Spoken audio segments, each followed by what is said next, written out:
BSc part second आज की class में हम पढ़ने जा रहे हैं नैनस्ट उष्मा प्रमेय। अभी तक हमने जो है आप लोगों ने पिछली क्लास में हीलियम के जो फर्स्ट और सेकंड जिसे हम कहते हैं उसके विशिष्ट व्यवहार को जाना था। आज हम नैनस्ट उष्मा प्रमेय को स्टडी करने जा रहे हैं।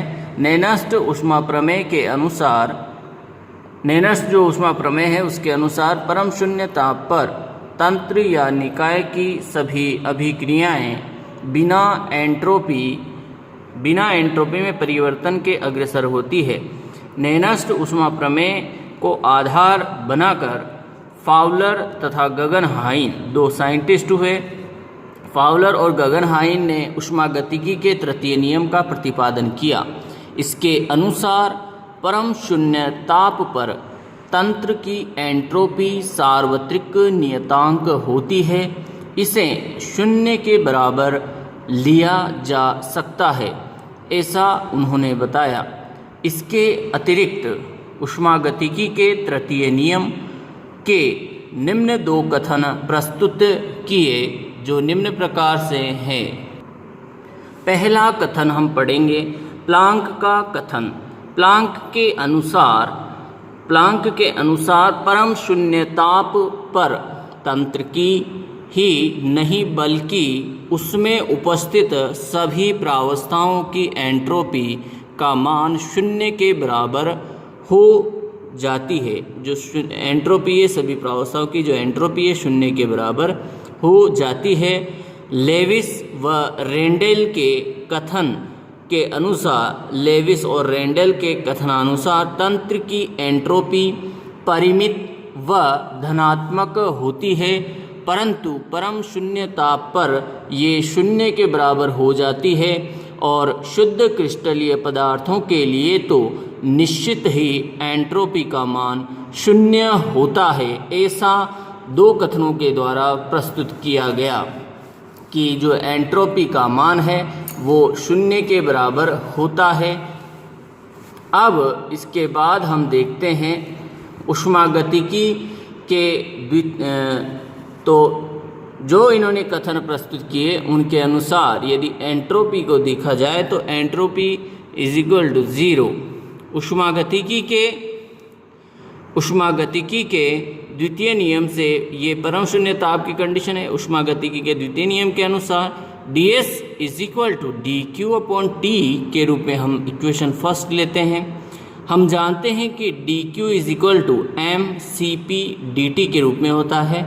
m इज इक्वल टू 1 हो तो D Q is equal to C P D t. यहाँ यदि हम बात करें m की तो ये m यहाँ उस तंत्र में उपस्थित इकाई द्रव्यमान की बात कर सकते हैं।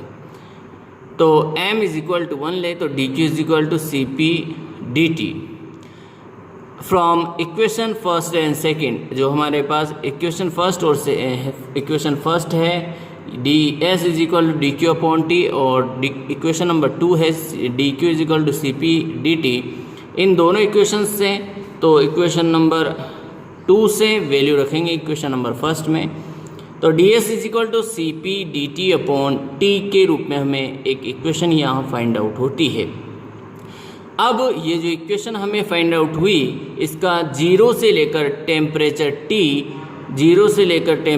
टी तक दोनों तरफ जो है इसका समाकलन लेते हैं। तो जब इनका समाकलन लेंगे तो s t minus s zero is equal to 0 to t c P D t upon t के रूप में हमें इक्वेशन नंबर 3 यहाँ फाइंड आउट होती है। अब यदि जो Cp की वैल्यू है यानी कि नियत दाब पर विशिष्ट ऊष्मा वो यदि उसका मान प्रेशर P की तुलना में अधिक हो तो ये पॉजिटिव होगी और यहाँ जो टेम्परेचर T है उस पर एंट्रोपी और टेम्परेचर 0 पर जो है एंट्रोपी का मान इनका जो डिफरेंस है वो पॉजिटिव है। तो उस कंडीशन में जो टेम्परेचर T पर जो एंट्रोपी का मान है वो ग्रेटर देन होगा S0 की तुलना में। ये इक्वेशन नंबर 4। ऊष्मागतिकी के तृतीय नियम से शुद्ध क्रिस्टलीय पदार्थों की एंट्रोपी परम शून्य ताप पर शून्य होती है। ऊष्मागतिकी का जो तृतीय नियम है उसके अनुसार हम कह सकते हैं कि जो शुद्ध क्रिस्टलीय पदार्थ होते हैं उनके एंट्रोपी का मान परम शून्य ताप पर क्या होता है, 0 होता है। अर्थात S0 = 0, यानी कि 0 परम शून्य ताप पर जो एंट्रोपी का मान है 0 हो जाएगा। ये इक्वेशन नंबर 5। अब जो इक्वेशन नंबर 4 है और इक्वेशन नंबर 5 है उसके अकॉर्डिंग ST > 0, 0 से बड़ा होगा, पॉजिटिव होगा, यानी कि जो टेम्परेचर T पर जो एंट्रोपी है that is 0 to Tcp dt/T के रूप में ये हमें इक्वेशन फाइंड आउट होती है। जो इक्वेशन नंबर फाइंड आउट हुई है हमें 6, इस इक्वेशन नंबर 6 की सहायता से एंट्रोपी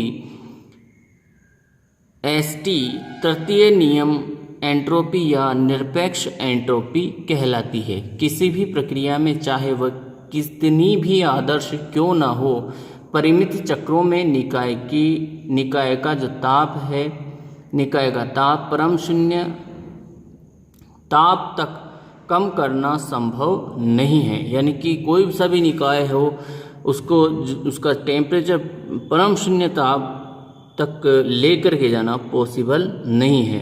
इसे परम शून्य की अनुगम्यता भी कहते हैं। यह केवल उपगामीय प्राप्य होती है। अब बात करेंगे हम अतिचालकता पर। तो देखिए आज हम केवल शॉर्टली इंट्रोडक्शन लेंगे अतिचालकता की बारे में। अतिचालकता क्या होती है, अतिचालकता को हम अपनी नेक्स्ट क्लास में पढ़ेंगे। तो मैं आप लोगों को बता दूं कि कुछ पदार्थ होते हैं जो